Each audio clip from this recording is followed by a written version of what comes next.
Assalamualaikum warahmatullahi wabarakatuh. Mohon izin memperkenalkan diri. Nama Aditya Ramadan, NIT 2442019, kelas Teknika 4A. Di sini saya akan menjelaskan bagaimana cara pemimpin memberikan instruksi yang jelas. Yaitu cara yang pertama itu adalah instruksi harus jelas dan spesifik.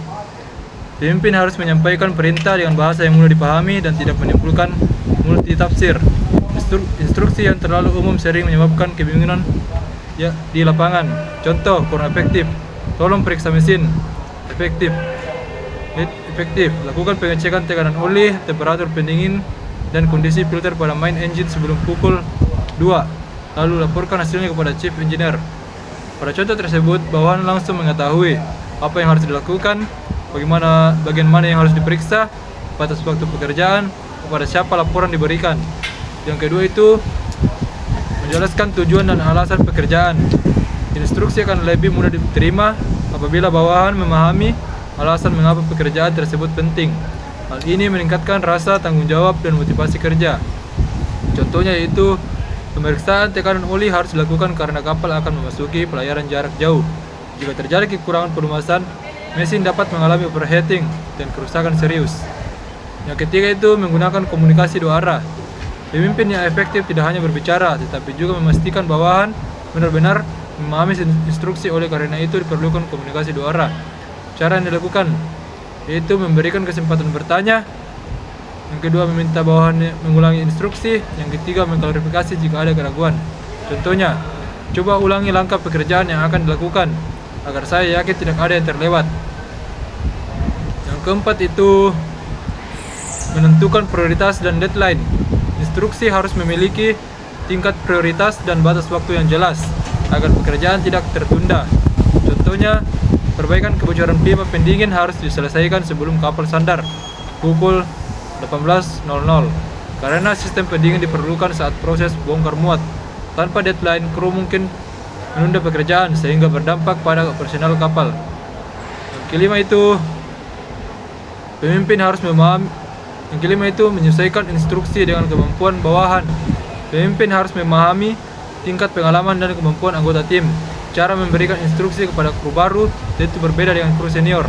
Contohnya itu kepada kru baru, ikuti langkah kerja sesuai checklist ini dan laporkan setiap perkembangan. Contoh kepada kru senior, tangani troubleshooting panel generator seperti prosedur biasanya. Hal ini bertujuan agar instruksi lebih efektif dan mudah dilaksanakan. Yang ke-6 itu memberikan contoh atau demonstrasi.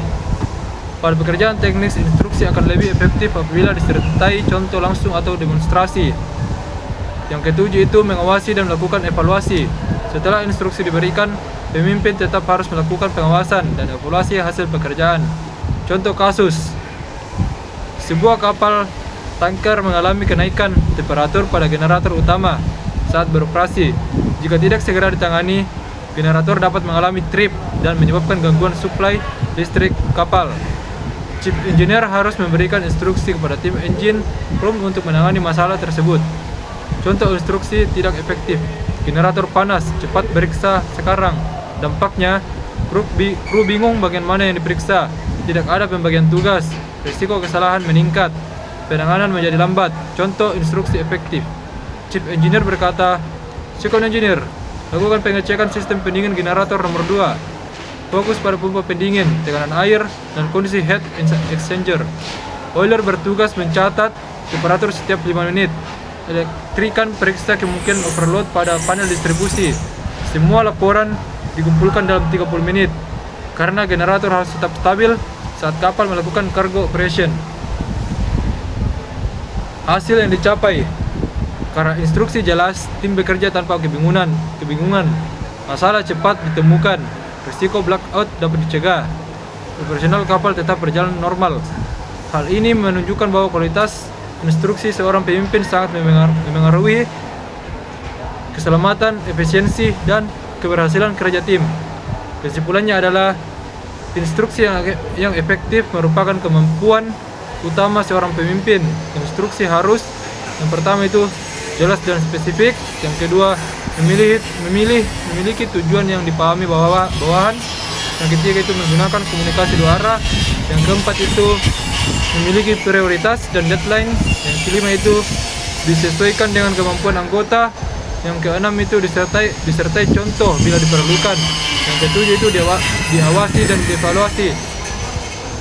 Pemimpin yang mampu memberikan instruksi secara efektif akan menciptakan kerja tim yang disiplin, terorganisir, dan mampu mencapai tujuan dengan lebih efisien serta aman. Itulah penjelasan singkat dari saya tentang bagaimana cara pemimpin memberikan instruksi yang jelas, yang efektif. Mohon maaf bila ada kesalahan kata di dalamnya. Wabillahi taufiq wal hidayah. Wassalamualaikum warahmatullahi wabarakatuh.